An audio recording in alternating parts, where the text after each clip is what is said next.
So we need to watch this. How it works. Pirates of the Caribbean. This is a Shanghai Disney ride. This was 2 years ago, so they've been had this. It opened in 2016. It opened to Longhai Shanghai Disneyland. So this has been here since 2016. Hold up. Let's watch this. I need to know. In 1967, Pirates of the Caribbean opened at Disneyland, featuring a slow-moving flume ride through the golden age of piracy. Come on, Nat. Leave me alone. Being one of the last rides Walt Disney had a hand in, it was a resounding success both in theming, rider capacity, and technology. If we fast forward to 2016, Disney would introduce Pirates of the Caribbean Battle for the Sunken Treasure, a completely modern take on the revered classic. Let's see. Today on Amusement Labs, we'll take an excruciatingly detailed look at the hidden engineering and technology behind Pirates of the Caribbean Battle for the Sunken Treasure. That looks so cool. So sit back, relax, grab a snack, and get comfortable, because this is how it works. Okay. This Show me. video Tell was me. supported by Felix Monteza, Brandon Wiggins, and viewers like you on patreon.com/.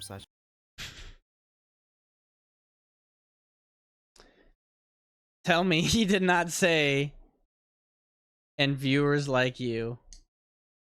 That is hilarious. I love this guy already. It's so great. Amusement Labs. Enjoy early access and more by joining. That is so hilarious. The original Pirates of the Caribbean has a deep-rooted legacy, so let's jump back in time to the early decades of Disneyland, Walt Disney's Magic Kingdom. Yay! A lot of our dreams come true. Now we want you to share with us our latest and greatest dream. A pinnacle of Disney's inventive nature, Pirates of the Caribbean opened with over 100 hydraulic moving figures, large pirate ship sets, and over 630,000 gallons of water. 100 animatronics. And then they added Jack Sparrow. How many animatronics does Tiana have? How many of them are animals that are playing instruments? To create the flowing rivers and high seas guests navigate. Oh, you want to see some? Love to. Right over here, we'll meet them. This little miniature here is taken first from a sketch. We make these sketches to figure out the types and the characters. But this will animate when we have it in the show, you know. Pirates of And what's funny, people didn't even know that. They're like, what do you mean it's animated? What do you mean? They didn't get it. the Caribbean travels through caverns, between massive ships, and through pillaged towns along the way. No Disney destination park is complete without an opportunity for guests to head on an adventure into the past, seeing the sights, sounds, and smells of this universally recognizable classic. Wherever Disney ventures, new journeys, rides, and technology rise from the ground with the intent to inspire I know they didn't show Soren. Soren needs an update. and entertain. Soren needs a Chinese or Japanese updated version of it, and then they'll be like, oh, that's cool, we'll just update ours now. Because they don't want to do it. As we progress through time, the ride has changed slightly over its many decades of operation, offering new yet timeless effects that bring the pirates of the past back to life before our eyes. The opening of Shanghai Disneyland in 2016 marked the end of years poured into the creation of a multi-billion-dollar project for the Walt Disney Company and the Shanghai Shende Group.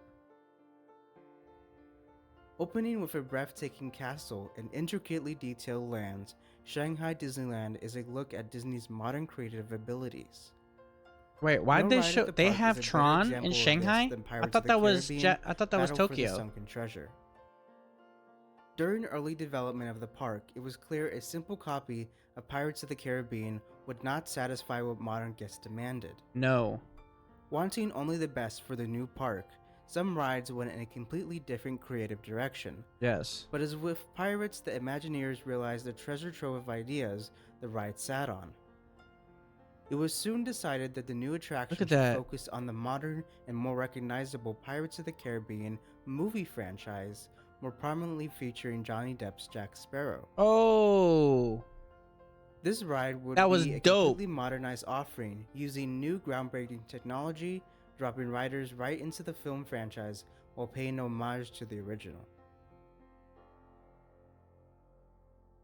Yep, there you go. You know what to do.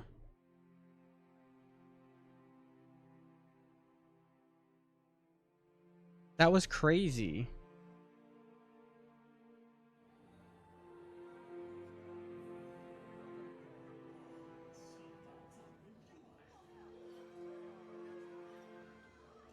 First of all, I Keeping with love the the style of the original attraction, I love the Battle for glowy. the Sunken Treasure would seek to match its scale and level of detail, but in its own unique way. That looks so cool. Originally, the ride was to include large ships on motion bases holding up to 60 passengers each. But this was 60? later altered in favor of many smaller boats utilizing an ingenious ride system. Taking place in Disney's largest show building ever, Battle for the Sunken Treasure takes place behind a fortress in the Treasure Cove section of the park.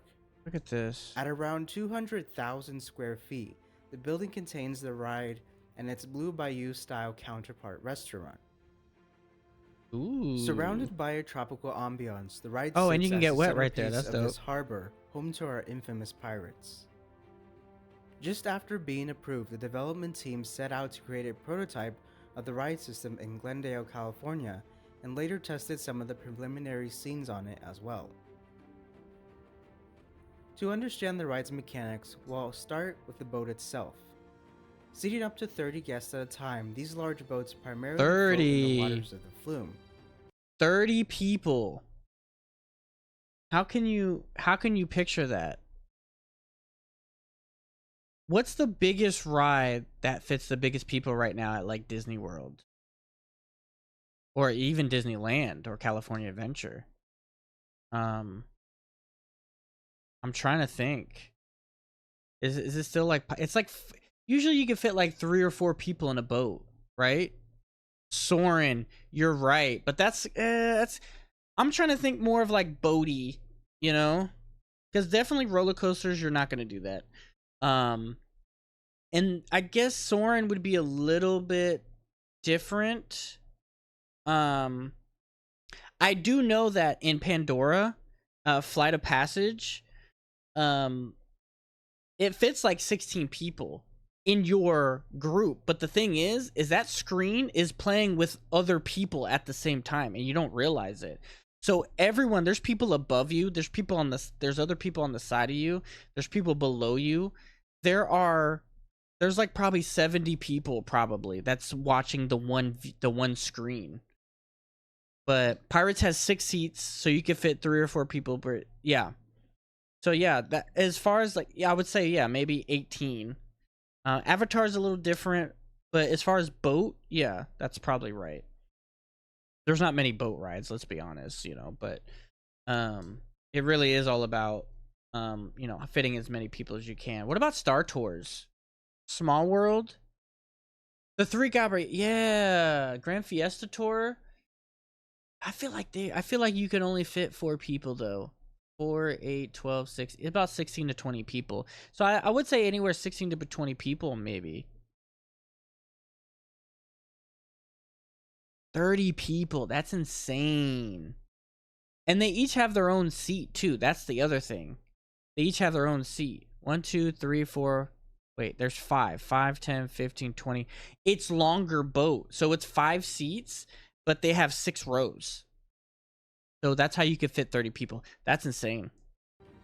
When they are taken out of the water for work, they must be stored on a special rack that supports the weight of the boat from underneath and secures the mechanics we'll talk about soon.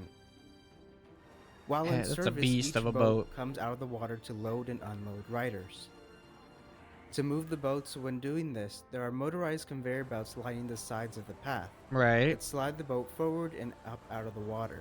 Oh, so it takes them out the water completely. During this time, the weight of the boat and passengers is resting on load-bearing wheels fixed on the bottom of the boat that roll on a running surface. When in the station, a side bumper will push contacts into the boat to activate and release the restraint bar of the boat, and will also charge the power system used for the boat's onboard audio. Oh, it charges. Nice.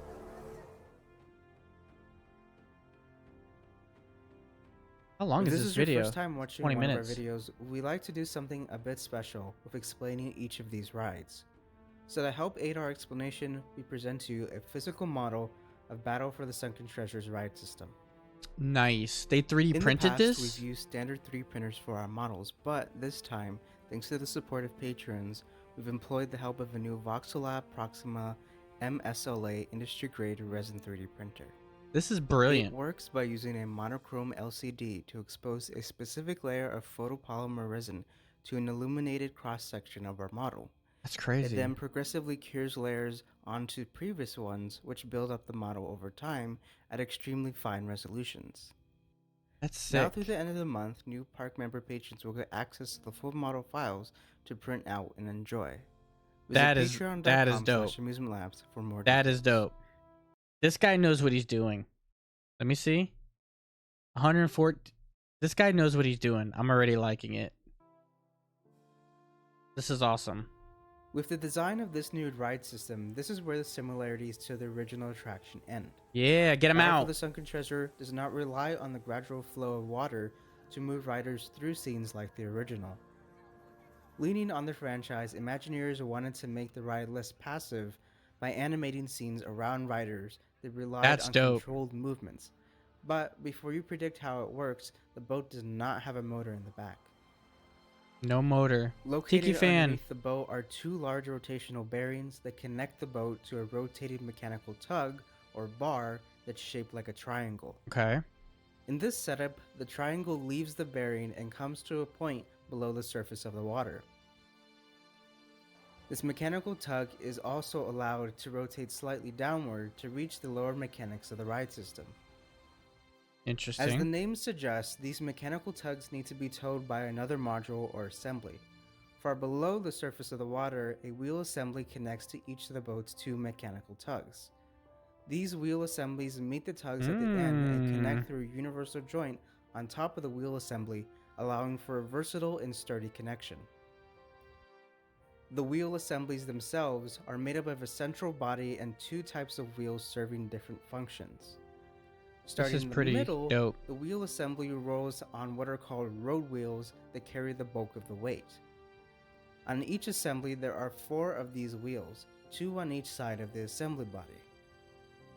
Extending from the sides of the wheel assembly body are lateral plates. From these lateral plates, the second kind of wheels, called guide wheels, are connected. In this assembly, these guide wheels are mounted either on top of the lateral plate for the front assembly or below the lateral plates for the rear assembly. There are 2 guide wheels per lateral plate with a total of 4 guide wheels per assembly. Interesting. Wanting to Magnets. control each boat, Imagineers ripped a page from Disney World's past by relying on the use of linear induction motors to move the boats. For those that don't know, linear induction motors are essentially electromagnets with long continuous loops of wire around an iron core. On the bottom of each wheel assembly body is an aluminum and steel sheet called a reaction plate. When these linear induction motors are turned on at a 60 Hz frequency, they induce a magnetic attraction and repulsion. Yeah, okay. This then can be carefully calibrated to precisely control the boat's movement. These linear Oh, okay. induction motors are mounted below I thought I heard something and I thought I was like, what is someone have bass or something? Like, why do I hear bass? But it's coming from the video. the reaction plates and the wheel assembly bodies in the middle of their path to make sure that Thought I they was are losing my propelled mind. where needed. When the assemblies are moved, they Boom, the boat and that's with when them. that's when the With magnets. control of the boats for distinct scenes, there are also hold points around the ride where boats may temporarily stop should there be traffic upstream. These stops are also strategically placed to not break the storyline. Right. However, Imagineers simply could not stop there with a boat version of the People Bro, Mover. That these- wouldn't be very innovative. These guys, whoever created this is brilliant, man. Great. I mean, they all had. I'm sure there's a bunch of people that had a hand in it, but it's just sick. Below the surface, the wheel assemblies do not just roll freely on the floor under each boat, but are fixed to a complex track system. Each wheel assembly rolls within the confines of this intricate track, with the top-mounted guide wheel assembly towing the boat in the front and the bottom-mounted guide wheel assembly towing in the rear.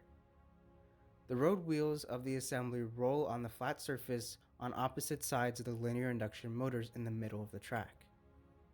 Meanwhile, the guide wheels roll on rails with 2 rails on each side, one for the top guide wheels shown in red and one for the bottom guide wheels shown in blue. However, Imagineers were not interested in a simple towing system on a track. They wanted something unique and at points thrilling to sell this technological adventure. Notice the split into 2 tracks entering the ship. Unique and at points thrilling to sell this technological adventure. The ride system they developed not only allows them to control the boat's motion, but the direction it faces. The reason the guide wheels are mounted differently on the front assembly versus the back is specifically for this reason. When the wheel assemblies reach the intersection, 2 of the guide wheels enter a small channel. Right. If the guide wheels match where the channel is, the assembly is forced to a specific track. Meanwhile, the other assembly meets a different channel that forces it onto the other track. The wheel assemblies are now separated onto 2 different tracks, and then that's how and it can move at different slides. rates to affect the orientation of the boat. That's dope. To merge the assemblies back onto the main track, the process reverses. With the help of this ingenious ride system, the boats not only can travel forward, but lets the boats travel sideways and backwards. Yes. In this demonstration, we have a simple U-shaped split of the track. Yes. When the front assembly reaches the intersection, the upper channel grabs the guide wheels on top and forces them onto track A. When the rear assembly gets to the intersection, the channel below grabs the guide wheels located on the bottom and forces the assembly onto track B. This rotates the boat, facing it towards the center of the U-shape. And then you whirving and swerving. Skirt. If the front assembly moves at the same left to right speed as the rear assembly, the boat moves sideways and re-enters the main track forwards. However, if the front assembly on track B moves faster than the rear assembly on track A, it'll enter the intersection first, causing the boat to re-enter the main track backwards. That's dope too, though. Varying the speed of these assemblies can also lead to a combination of these motions. It's with this intricate and ingenious design that the team was able to create moving scenes and control the view of riders throughout their journey, heightening their experience. That's so cool. That's amazing. When piecing together this attraction, Disney was looking to meld together expansive sets and immersive media to transport riders into the middle of the action. It is, Chris. It's amazing. To achieve this, the ride employs multiple floor-to-ceiling screens onto which incredibly realistic backdrops and action scenes are projected. We're also going to watch the full ride too. I'm going to watch the full ride. Oh, they have it. Okay, good. In partnership with Did you hear that crack? They have it. Industrial Light and Magic, ILM. the climactic and detailed scenes from the film franchise came to life with added dimension thanks to moving viewpoint compensation, also known as squinch. Now, I will say that screen, it's too overexposed in certain areas, so it doesn't look right. It's not immersive because everything else is dark, and that part is light, so it's just not lit properly. By integrating screens with proper lighting of equal intensity, it's very difficult at times to see where screens are. When the ride first opened, Look at one of that. the most talked about special effects on the ride That was the dope. skeleton to human transformation of Jack Sparrow. Yes. This effect brought together 3 of the ride's main features: animatronics, the controlled boats, and screens. In order to pull this effect off, we have to again travel back in time to the infamous Pepper's Ghost effect, where a seemingly invisible glass sheet angled over a scene reflects a prop, giving it a ghost-like effect.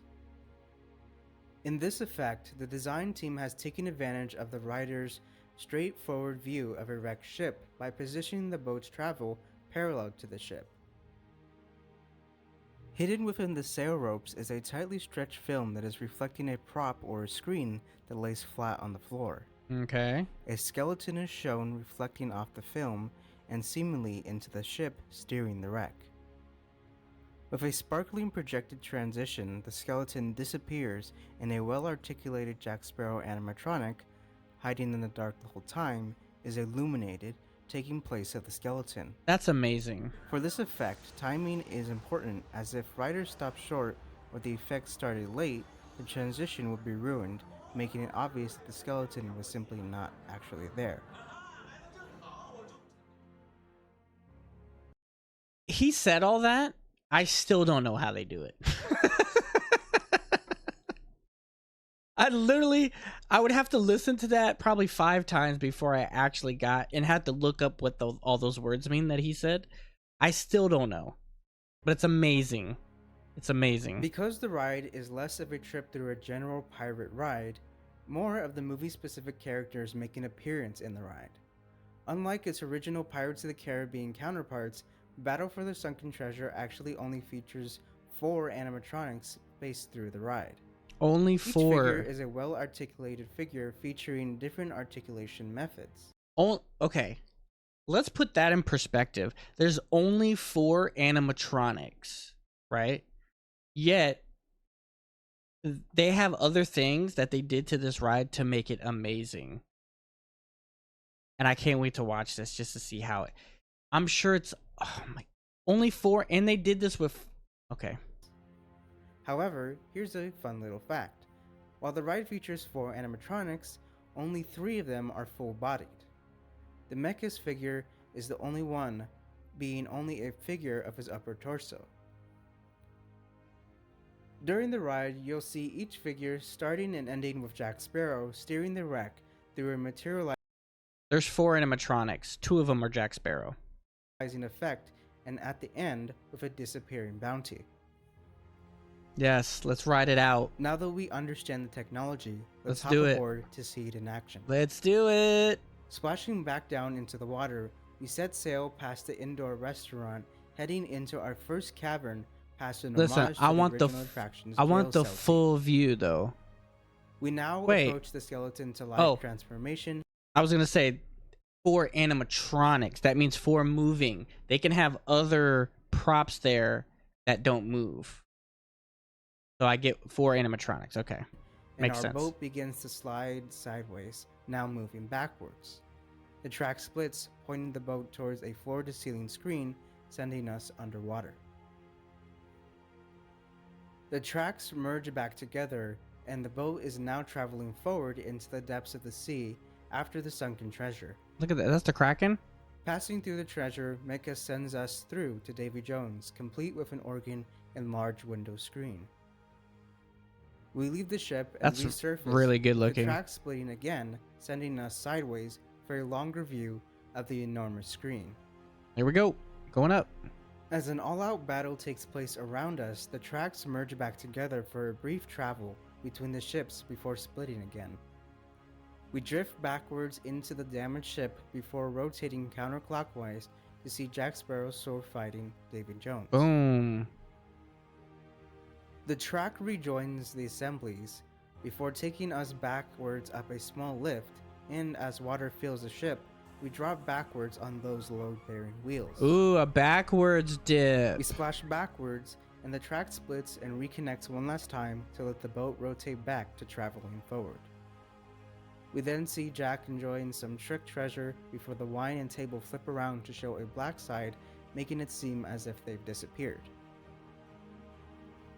Whoa, The he story did that concludes, back and bend, the bro. boat slowly makes its way back to the station, where guests can unload and enjoy the rest of their adventure. I gotta know how long this ride is. Altogether, Pirates of the Caribbean Battle for the Sunken Treasure is a masterful story-driven blend of unique technology and unwavering devotion to immersion. While different in its own ways, it truly is a triumph in taking on and This is modernizing amazing. an iconic classic.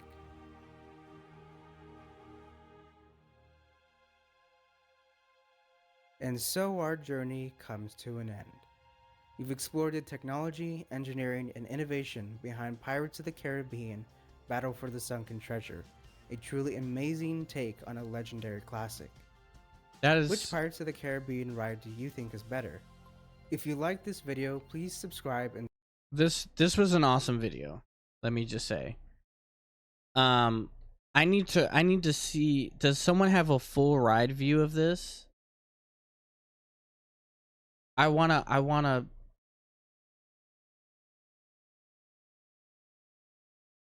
the full ride. Full POV. This is 10 minutes long.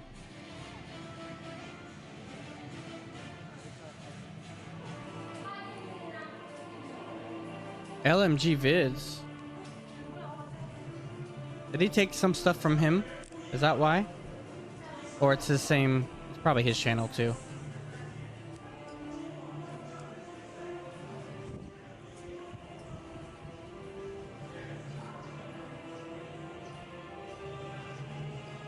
Okay, let's just look at the ride.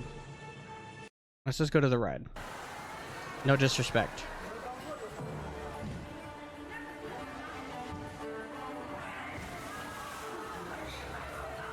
It's only in 1080p. Is that technically an animatronic?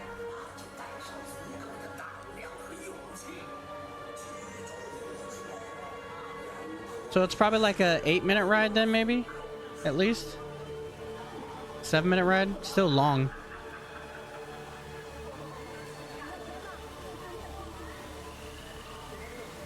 It's going pretty slow too, actually. You have the food restaurant right here on your right.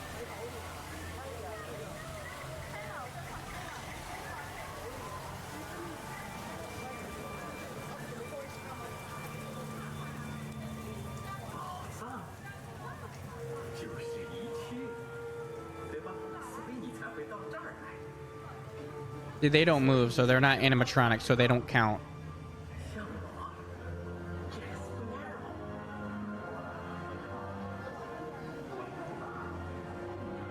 Okay, cool. We got dead people there. All right. You can always get away with skulls.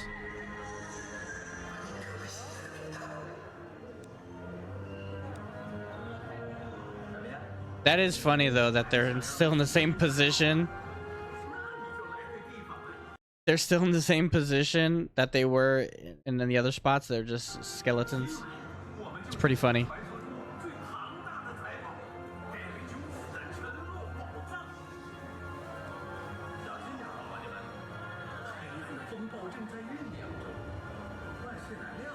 Love it.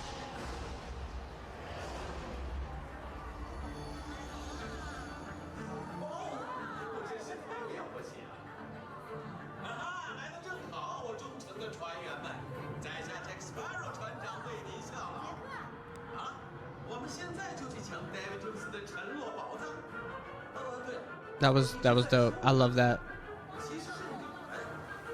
Don't forget, yeah, take a picture.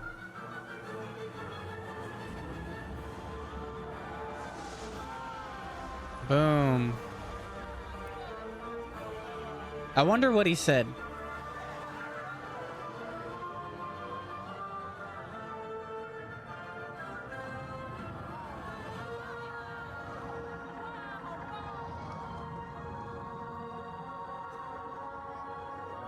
They're just walking.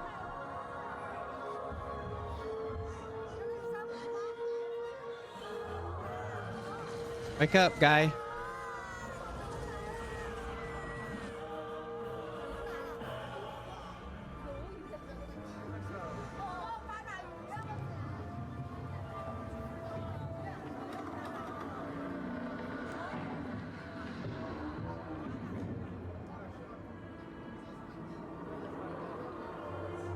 Okay, he's still swimming.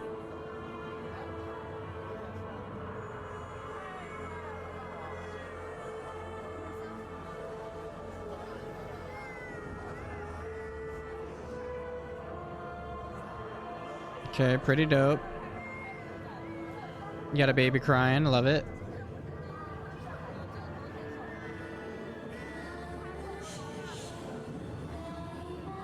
It sounds like it's loud too. We got mermaids. All right, bet.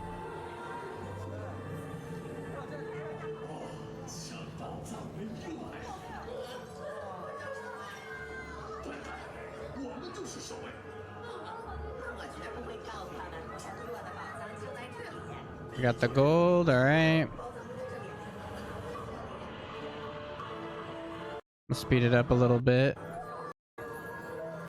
More gold.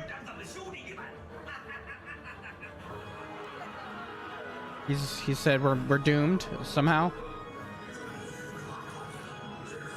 Those are stairs right there for some reason. Davy Jones.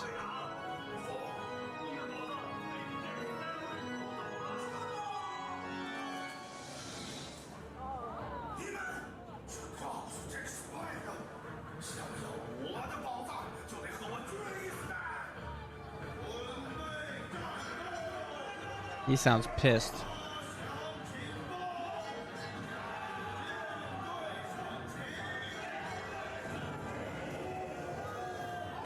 That opens up.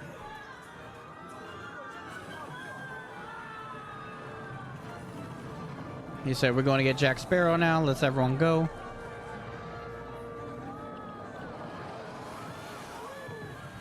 That is dope.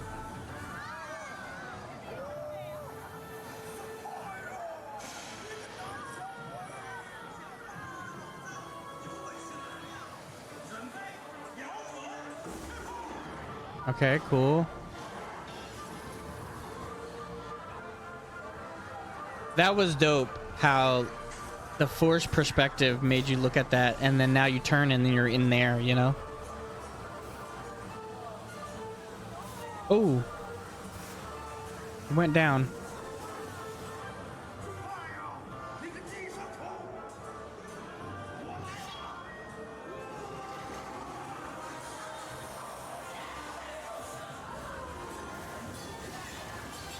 Oh, he's fighting up there.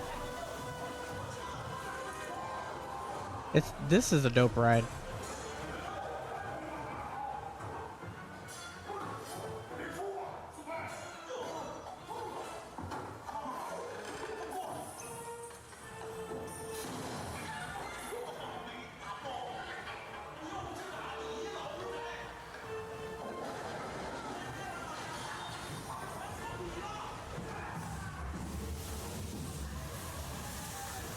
Boom. That is pretty dope. And then you fall. Yes. I love this. It's great.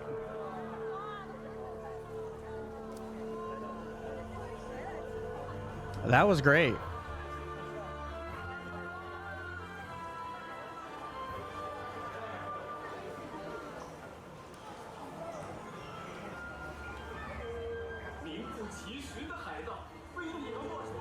And then we get Jack Sparrow again. He made it out, and then there, see, there's the boat. Okay.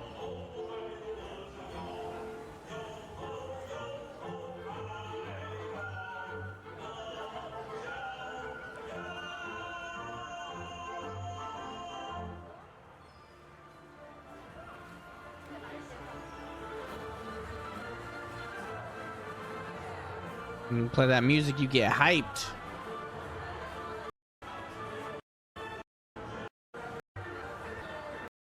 That was dope. That's a dope ride, man. I must say that is a pretty awesome. That's a pretty awesome ride. I love it. That was a good ride. What are you gonna do? I want that. Can I get something like that? That is just so awesome. Yeah, it was way better. Like, because it's, I don't know what to say about that. It's about knowing what to do with the franchise, or knowing what to do with, I don't know, man. I mean, when you make it from scratch, yeah, it's great. Look at Guardians. Guardians is amazing, right? When you're making something from scratch, it's amazing. Ratatouille ride is pretty dope. Paris had that. We just took it, right? Tokyo has Tron. That's a pretty awesome ride too. It's, you know, I wish it was a little different, but in a sense, it's a dope ride. So we just took it, right? Nothing has really been that innovative in a while like that for us. The last thing maybe was maybe Flight of Passage, I guess, or you know, just the Avatar land in general. I don't know, man. It's weird.